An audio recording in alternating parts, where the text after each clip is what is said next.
అందరికీ నమస్కారం.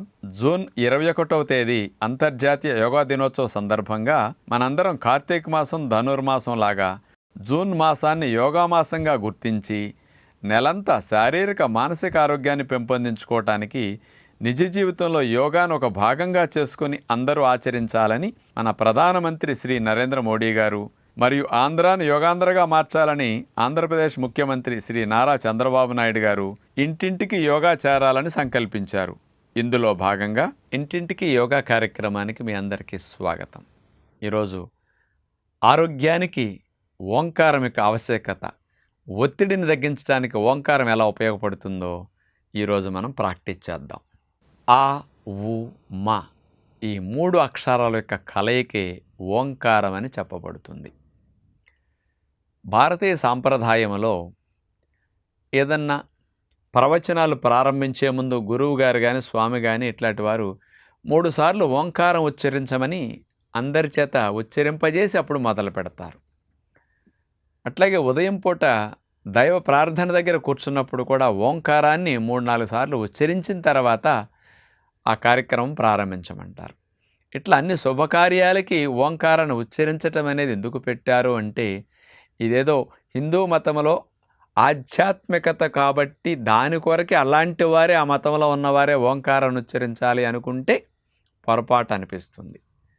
ఇది ఆరోగ్యాన్ని దృష్టిలో పెట్టుకుని, మానసిక ఒత్తిడిని తగ్గించుకోవడానికి దృష్టిలో పెట్టుకుని, మన ఫోకస్ని కాన్సన్ట్రేషన్ని పెంచటానికి ఓంకారం ఇండైరెక్ట్గా ఆరోగ్యాన్ని ప్రసాదిస్తుంది, మానసిక ప్రశాంతతను ప్రసాదిస్తుంది అని వాళ్ళ సాధన చేసి నిరూపించారు. అందుకని ఈ కులాలకి మతాలకి అతీతంగా ఓంకారాన్ని గనక మనం ఇక్కడ ఆచరించగలిగితే ఇటు మనసుకి ఇటు శరీరానికి చక్కటి లాభాలు మనం పొందవచ్చు. ఈ రోజుల్లో శారీరక అనారోగ్య సమస్యల కంటే మానసిక సంబంధమైన సమస్యలు ఎక్కువైపోయి అనేక రకాలుగా సైకోసోమాటిక్ డిసీజెస్ అనేవి మనం చూస్తూ ఉన్నాం. చిన్న వయసు పిల్లల నుంచి పెద్దవారి వరకు ఎవరిని తీసుకున్నా స్ట్రెస్ అండ్ యాంగ్జైటీతో బాధపడుతూ ఉన్నారు. అలాంటి స్థితి నుంచి మన మనసుని కాస్త రక్షించుకోవటానికి, ఆ మనసుకి ఒత్తిడి లేని ఆ ప్రశాంతతని, నిర్మలతని అందించటానికి ఓంకార విద్య చక్కగా ఉపయోగపడుతుంది. మరి ఆ ఓంకారాన్ని ఎలా ఉచ్చరించాలి, ఎన్నిసార్లు ఉచ్చరించాలి, దీనివల్ల కలిగే లాభాలు ఇప్పుడు మనం తెలుసుకుందాం. గుర్రాన్ని కంట్రోల్ చేయాలంటే కళ్ళింగ్ కావాలి, మనసుని కంట్రోల్ చేయాలంటే గాలితో కంట్రోల్ చేయొచ్చని మన ఋషులు ఇచ్చిన సందేశం అన్నమాట. వాళ్ళు అలా చేసి ఆ ఎక్స్పీరియన్స్ ద్వారా మనకిచ్చిన విద్యే ఇలాంటి విద్య. ముఖ్యంగా మనందరికీ కూడా ఓంకారం ఉచ్చరించేటప్పుడు ఊపిరితిత్తులు అడుగున దిగువ భాగ నాభి దగ్గర నుంచి ఇక్కడ వరకు మొత్తం పూర్తిగా వ్యాకోచంలోకి వెళతాయి, పూర్తిగా సంకోచంలోకి వెళతాయి. అంటే ఊపిరితిత్తులు కొలిమి దగ్గర తిత్తిలాగా బాగా గాలిని నింపుకోవటం, బాగా ముడుచుకోవటం, సంకోచ వ్యాకోచాలు ఓంకారాన్ని ఉచ్చరించినప్పుడు ఇండైరెక్ట్గా జరుగుతాయి. ప్రాణాయామం చేయండి అంటే జనాలు వినరు. భగవంతుడి కోసము, భక్తి కోసం ఓంకారం ఉచ్చరించమంటే పుణ్యం కోసమన్నా చాలామంది చేస్తారు. అలాంటి రూపంలో మన పెద్దలు ఆరోగ్యాన్ని, మానసిక శాంతతను పొందటం కొరకు ఓంకారాన్ని కూడా అట్లా ఉచ్చరించడం కోసం అలవాటుగా కొంత పెట్టడం జరిగింది. కానీ ఇక్కడ మనం శారీరక మానసిక ఆరోగ్యం కొరకు ఓంకారాన్ని ఉచ్చరించే ప్రయత్నం చేద్దాం. ఎక్కడ కూర్చున్నా నడుము లైన్గా పెట్టి కూర్చోవాలి. ఎలా కూర్చున్నా కానీ 90 degrees నడుము ఉండాలి. అది ముఖ్యంగా మనం ఫస్ట్ ఏర్పాటు చేసుకోవాల్సింది.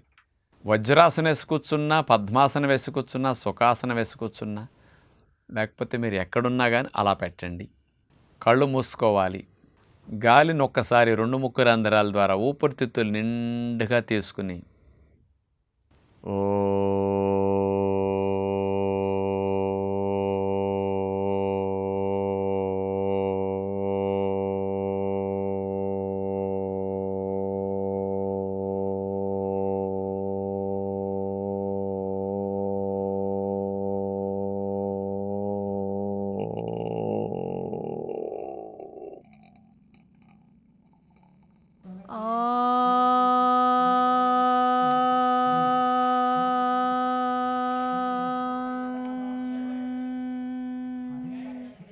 ఒక్కసారి ఆ ఉ మా ఓంకారాన్ని ఉచ్చరించడం పూర్తయింది.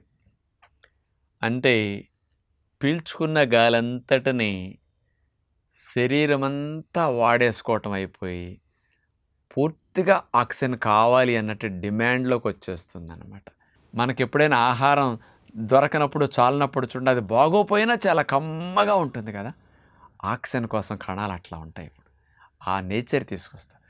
ఈ ఓంకారాన్ని ఉచ్చరించేటప్పుడు మనసు అటు ఇటు వెళితే చేయలేం కదా. అందుకని ఆటోమేటిక్గా రకరకాలుగా 10 విధాలుగా పరిగెత్తే మనసు కళ్ళాలు లాగితే గుర్రం, బ్రేక్ వేస్తే బండాగినట్టు మీ మైండ్ ఆలోచనల ఒత్తిడి అంతా కూడా పోయి ఇక్కడికి వచ్చేస్తుంది అనమాట. గాలంతా అయిపోయింది. మళ్ళీ దీర్ఘంగా తీసుకుని ఓంకారం ఉచ్చరించి మళ్ళా గాలంతా అయిపోయిన తర్వాత మళ్ళీ దీర్ఘంగా తీసుకుని ఉచ్చరించి, ఇలా మీరు ఓంకారాన్ని 21 సార్లు ఉచ్చరించిన తర్వాత మీ మానసిక స్థితి చూసుకోండి, మీ బీపీ చూసుకోండి, మీ అలజడి చూసుకోండి, మీ స్ట్రెస్ అండ్ యాంగ్జైటీ లెవెల్స్ తీసుకోండి.